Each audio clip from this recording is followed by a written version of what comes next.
Hey guys, welcome back to another video. So some of you may have watched my how to retire in 6 years video, and in that video I talk about the different phases of building your wealth. And the first phase is the actual growth and the building phase.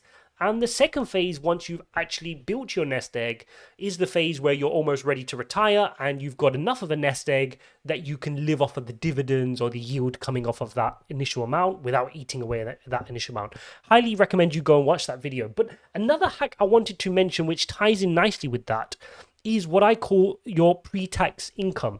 Now, anytime you want to make a purchase, I highly recommend that you do this quick calculation just to help you understand if that amount you're paying is actually worthwhile, okay? Because I think if a lot of people did this, they would stop making unnecessary purchases. And here's the example I want to look at. So if you were to purchase, let's say you had you wanted to go for a car wash, and it's a full valet. They're going to spend about an hour on the car, and they quote you £100. Okay, they quote you £100 to do that. Now you may think, oh, that's fine. It's £100. I'm going to pay it. It's better than me spending an hour or hour and a half doing that. Now, if you're on a 20% tax rate, in reality, that car valet isn't costing you £100.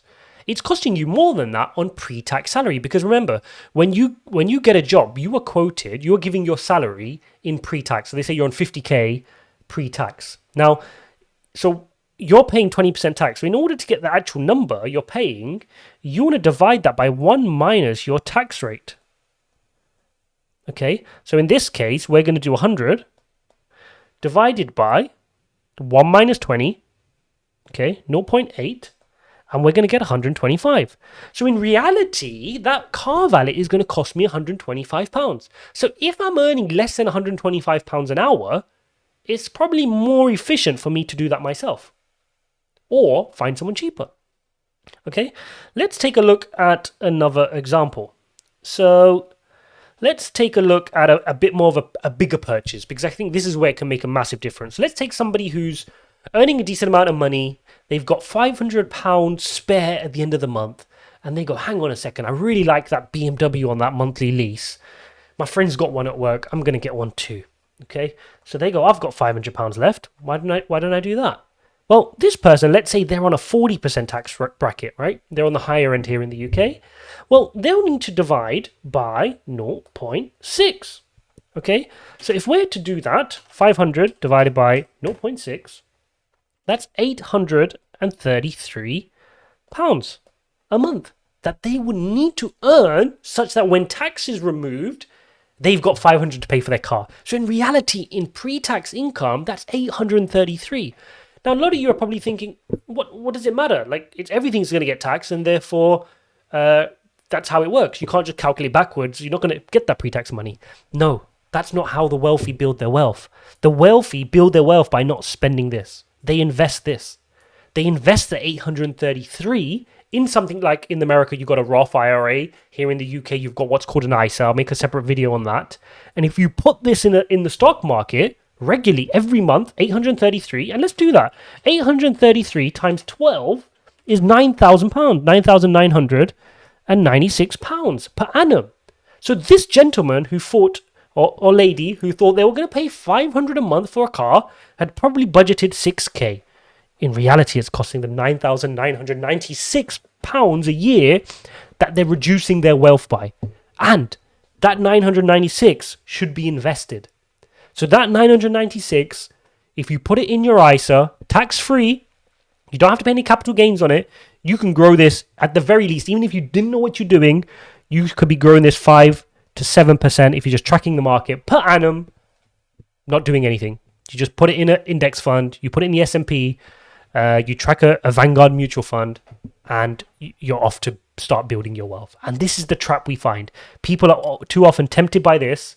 As soon as they earn a little bit of money, they're tempted by this and lifestyle inflation, a little bit more, and then before you know it, that £500 a month, which they thought is 6k, is actually the 10 grand. And this works for everything. Anytime you feel like you're about to make a purchase, small or big, just remind yourself, what would you have had to earn in order to stay net the same position? So this person who wanted to buy that car, before he bought the car, if he was earning let's say 50K per year, he would have to earn this much extra. So he'd have to earn another 10K, let's call it, just in order to remain the same. So he has to ask himself, for me to be able to afford this 6K car, where would I, in order to just get back to the same spot I was before I made that impulsive purchase, how would I increase my salary by 10K? That's another promotion. That might take me 3 years, 4 years. And often that can help you make this decision a little bit easier. Okay? Now, the time when you can avoid this is if you're building a business. And this is why a lot of people have side hustles and startup ideas, because a lot of your purchases, if they're necessary expense of the business, can be bought in the business. If it's a laptop, if it's a monitor, if it's some technology, if it's an iPad, let's say an iPad, you're going to pay £1,000 for an iPad. Let's say you get an iPad Pro, you're going to pay £1,000. Well, similar to this concept, you'd have to earn 1,400, 1,500 quid in pre-tax money in order to be able to buy that iPad. But through your business, you would get the tax write-off such that you would be paying the actual £1,000. Okay? And that's the difference here. And that's why it's a good idea to have some side hustles where you can make these purchases for as long as they're necessary purchase of the business, expense of the business.